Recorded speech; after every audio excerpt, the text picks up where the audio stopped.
Hello, buddy. Welcome back to the Tin Man Score channel. I'm your host, Jeffrey Tin Man Taylor, and today I'll be reacting to my third and final Shiny Gold Tails video for you guys, and this one's two scary Uber horror stories. So without further ado, I'm going to turn these lights off, move the camera back up here for you guys, and let's get this reaction on the road and in the back, shall we? Okie dokie, here we go.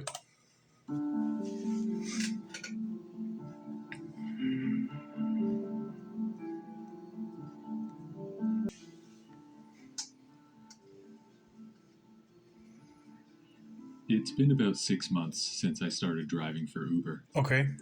Until then, I had a high-pressure career in law. Therefore, the money's not quite what I'm used to. That is not why I do it, though. The flexibility is the real reason that I made the change. In my previous career, the concept of work-life balance was almost laughable. 12-hour days, work calls in the middle of the night. It was rough. I was working the night shift in the downtown core, driving drunk people home from the clubs mostly. I would get the occasional unruly passenger, but most nights were fairly uneventful. Last night, however, was anything but. It was around 2 a.m., and I was getting ready to call it a night when I received a ride request.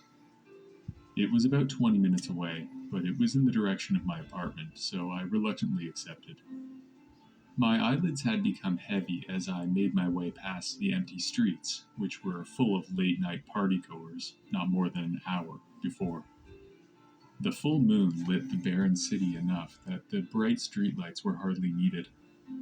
As I approached the pickup destination, I noticed a tall man in his 30s staring at his phone. He had short black hair and glasses. A look of frustration was plastered on his face, like he was struggling to enter his password correctly. I say more power to you if you decide to become an Uber driver, because there ain't no way I'm letting strangers that I don't know into my car just for a ride. I'm surprised that guy that said he was a cop decided to go from that to being an Uber driver, but hey, if your hours are more flexible, by all means, go for it.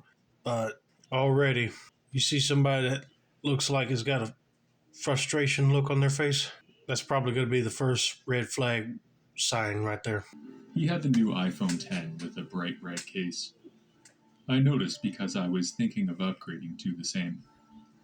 He swayed like a tree in a windstorm, showing all the signs of someone who has had too much to drink.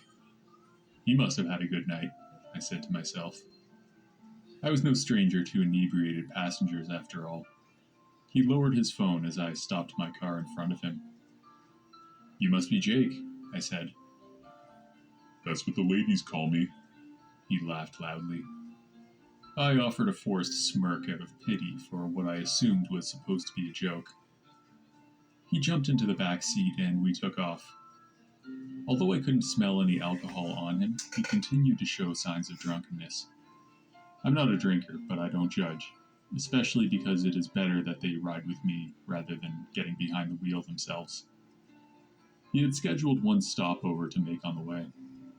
"We just need to pick something up from my brother's house," he said. His speech was surprisingly clear for someone who I assumed had been drinking. Come to think of it, something about his demeanor was off, like his gestures were exaggerated and forced. I didn't think much of it. It had been a long night, and I didn't completely trust my own judgment. Well, you should be, because if he's acting like he was trying to give funny remarks, something tells me he's trying to hide something. And the fact that he said that they need to make a quick stop at his brother's house is ringing alarm bells in my head. I'll be thinking that he's probably getting him to go there just so he can force him to come inside and kidnap him and rob him. But I don't know. I don't want to come to any conclusions just yet, so let's just continue on with this guy's story and see what happens next. "No problem," I replied. I stopped the car in front of what I assumed was his brother's house, which was actually an apartment building in a rough neighborhood. "Do you need help?" I asked. "No, just pop the trunk." I did what he said, starting to feel creeped out. I watched through the rearview mirror as Jake and another man loaded a large black duffel bag into my trunk.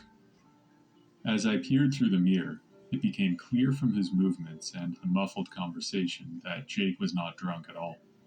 But why pretend? He must have been putting on a show for me. Maybe it was a sick joke.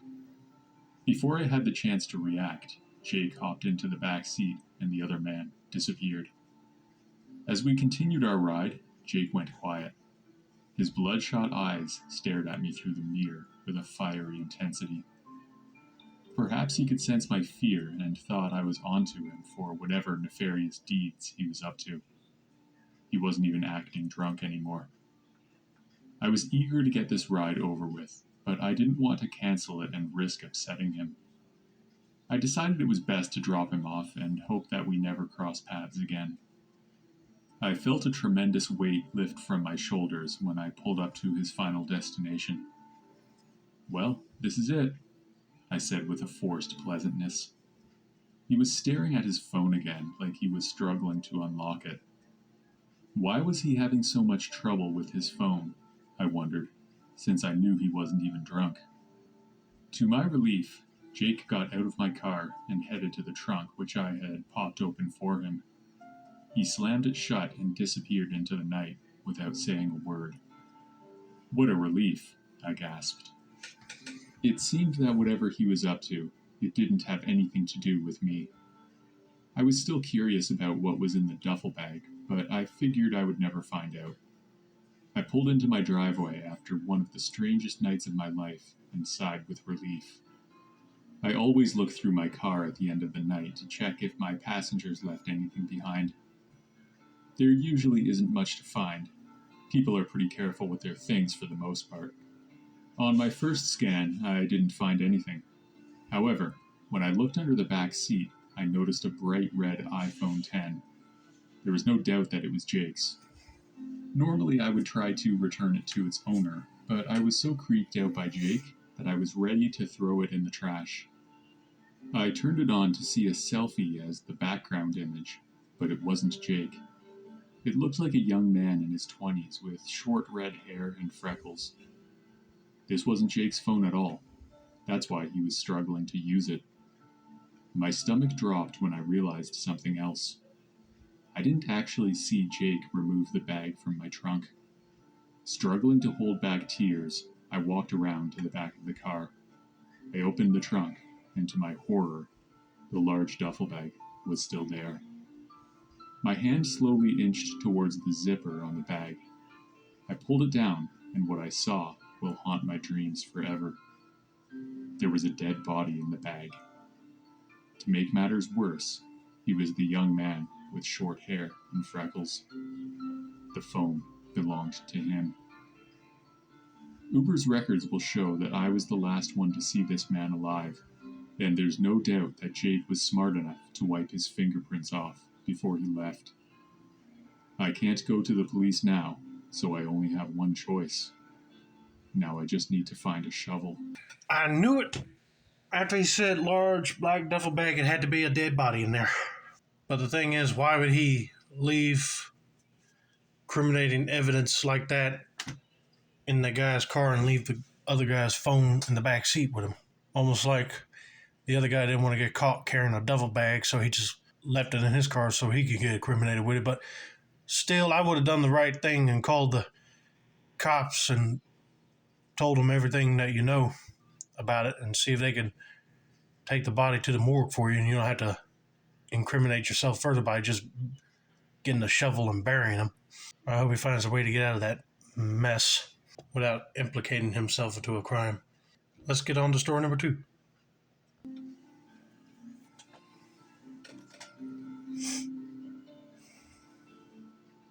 I was a 22-year-old student, and I was delivering for Uber Eats part-time. I didn't really need the job, but my parents had very traditional values, and they brought me up to value hard work. So I guess you could say that I was trying to make them proud. Since I was in school, my shifts were almost always in the evenings. That's when most of the orders come in anyway. I took a large order from a sushi place that was for a house on a side of town that I didn't know well. I thought it was the rich part of town, but as I got closer, it began to feel more like the middle of nowhere. You see, I always wondered why did Uber get into the food delivery service as well? You know what I mean? Because the restaurants that you pick would have probably had delivery drivers anyway. Now, McDonald's, Burger King, and all them other places like that, fast food related, probably don't have nothing like that, so I understand that point of it. But they already got DoorDash. But it seemed like Uber wanted to be getting into the food pickup craze too. Old cornfields and abandoned farmhouses sparsely populated the roadside. It was just past 11 p.m., and there were no streetlights. I felt vulnerable, as if my headlights were the only thing separating me from inescapable darkness. As I neared my destination, I was relieved to see a bright light coming from the front window on the bottom floor of the house. Like other houses in the area, it was an old farmhouse. The nearest neighbor was at least a mile in either direction. Not that it would matter, because I'm almost certain that every other house was uninhabited. I pulled up to the front of the house and noticed the shadows of many people behind the drapes of the front window. It looked like they were having a party. As I made my way up the walkway to the front door, I noticed something suspicious. There were no cars other than mine. This area was definitely not on any public transit route. It is possible that they took a taxi or used Uber, so I was not too alarmed. It did seem weird, though. I knocked on the door and waited. After less than a minute, the door opened, and I was greeted by an older woman in an extravagant red gown.